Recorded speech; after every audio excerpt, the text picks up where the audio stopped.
कोई भी चुनाव हो, अगर हम सत्ता में हैं तो हमारा एक कर्तव्य है कि हम आपके माध्यम से वोटर के सामने अपना बही खाता खोलकर सामने दिखाएं कि साहब ये हमारा बही खाता आपके सामने। मुझे लगता है ये परंपरा आवश्यक है और इस परंपरा की शुरुआत का आरंभ कांग्रेस पार्टी ने किया है। बड़े गर्व के साथ मैं कहता हूं, पिछले 5 साल इस पूरे विश्व के, हमारे देश के, हमारे इस प्यारे से प्रदेश के कैसे गुजरे वो आपके सामने हैं। उसमें 2.5 साल बहुत ज्यादा लोग परेशान रहे कोविड की महामारी से। उसके बावजूद अगर बही खाता खोल के देखें तो मैनिफेस्टो का आपने कितना कुछ हासिल करके दिखाया, इसको देखकर पूरा विश्व अचंभित है।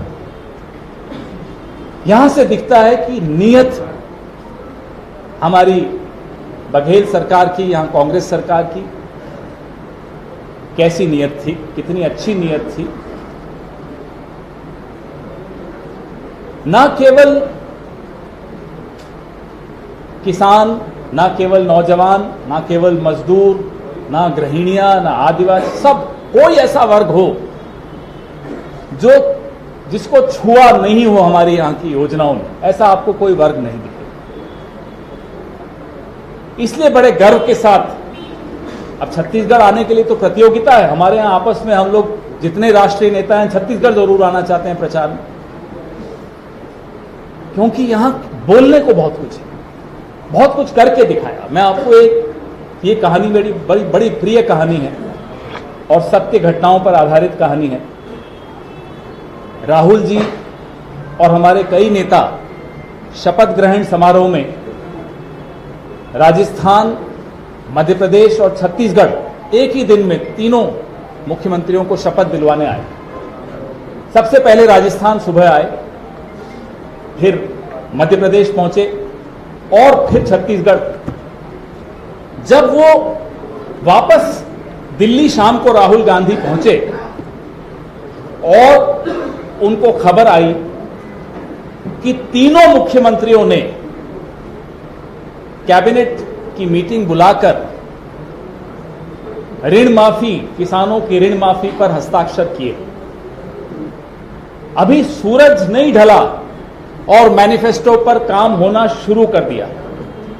बताइए कौन सी ऐसी पार्टी, कौन सी ऐसी सरकार आपने आज तक देखी है जो इस तरीके से काम करने की शैली देखी। 2019 में राहुल गांधी जी ने न्याय की बात की, हम नहीं जीत पाए लोकसभा।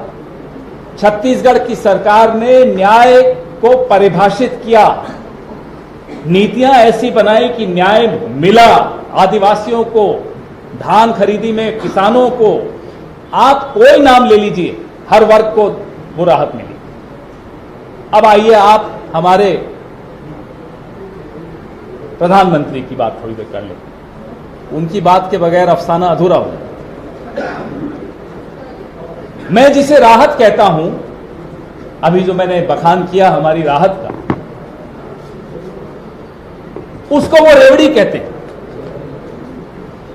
अगर धान में किसान को कीमत मिले तो प्रधानमंत्री को उनको उसमें रेवड़ी दिखती है साहब, उन्हें आपत्ति है इस बात से।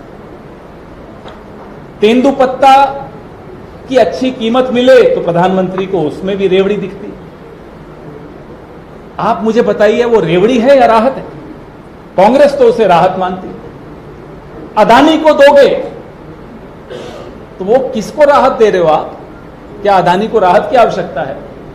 राहत की आवश्यकता तो मजदूर, किसान, आदिवासी, मध्यम वर्ग के श्रेणी के लोग, हम सबको राहत की आवश्यकता है।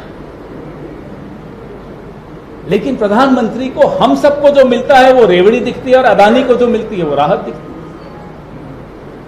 तो अब आपके सामने हर बार जो भी यहां प्रेस वार्ता करता है वो बही खाता ही बघेल साहब की सरकार का आपके सामने रखता है।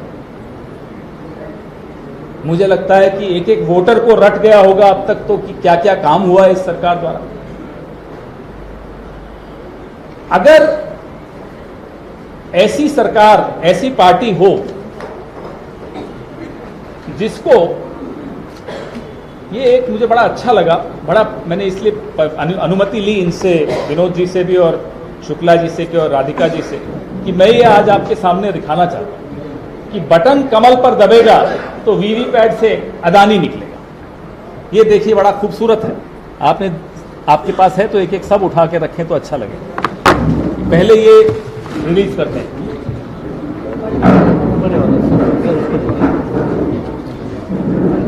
अब ये देखिए, ये है रेवड़ी।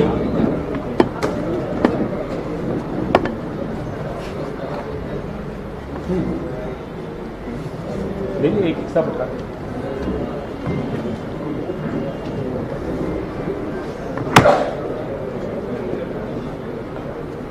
छत्तीसगढ़ की संपदा को अगर गौतम अदानी को सौंपने के लिए ये सरकार में आना चाहते हैं तो नियत आपके सामने दिखा दिया। बैठ जाएं तो फिर आगे बात। ये रहने दो, मैं पढ़ूंगा।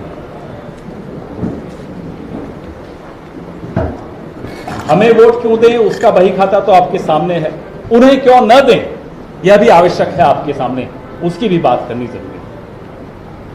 तो छत्तीसगढ़ के जो बॉक्साइट, आयरन ओर, कोयला, देवभोग की हीरा खदान, तमाम संपदाएं अगर आप अपने दोस्त को देना चाहते हैं तो आपकी पार्टी को कोई वोट दे। हम क्यों आपके दोस्त के लिए यहां सरकार में आपको लाएं?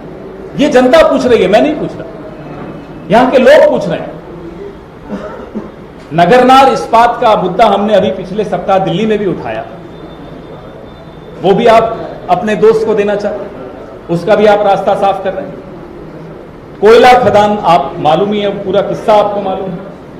सीमेंट कंपनियां जो इस राज्य की हैं वो भी अगर आप अपने दोस्त को देना चाहें।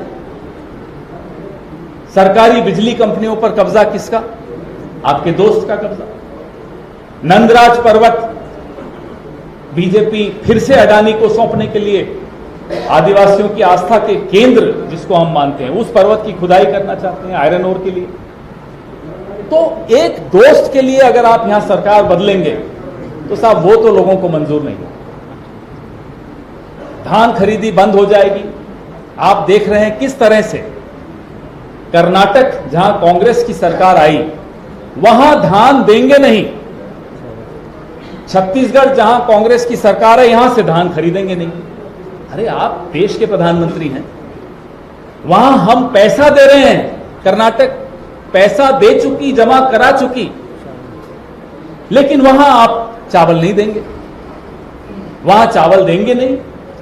यहां छत्तीसगढ़ पूरे देश के लिए चावल पैदा करता है, लेकिन आपको मन में यह आ जाता है साहब ये ऐसी सरकार है जो मेरे दोस्त को सब कुछ नहीं देना चाहती, जो गरीब और आदिवासी को सब कुछ देना चाहती है, इस सरकार को मैं असहयोग करूंगा उसके साथ, तो यहां से धान खरीदूंगा नहीं। इस तरह की पार्टी, मुझे लगता है उसको वोट मांगने भी अगर वो यहां आए तो खरी खरी सुना देना। वोट तो बहुत दूर की बात है, ऐसी पार्टी को खरी खरी सुनाकर वापस भेजना ताकि नरेंद्र मोदी जी को सुनाई दे कि लोग उनके और उनकी दोस्ती के विषय में क्या कहते हैं। किसान न्याय योजना हो, बिजली बिल जो हमने आधा किया, ये सब खत्म हो जाएगा अगर इनकी पार्टी को वोट मिले, क्योंकि इनकी प्राथमिकताएं अलग हैं। ये सिर्फ दोस्ती निभाते हैं, ये राजधर्म नहीं निभाते। हम राजधर्म निभाते हैं, कोई दोस्ती यारी नहीं है। बेरोजगारी हो, तेंदुपत्ता की कीमतें हो, गोठान बंद करने की जो बात है, ये तमाम बातें आपको, अगर पार्टी बदल जाती है, अगर कमल का बटन दबता है तो ये सारे मुद्दे फिर से आ जाएंगे। इन मुद्दों को फिर लड़ते रहे हम, कई साल निकल जाएंगे, लेकिन फिर न्याय नहीं मिल पाएगा, जो न्याय हर वर्ग को यहां छत्तीसगढ़ में कांग्रेस शासन ने दिया है।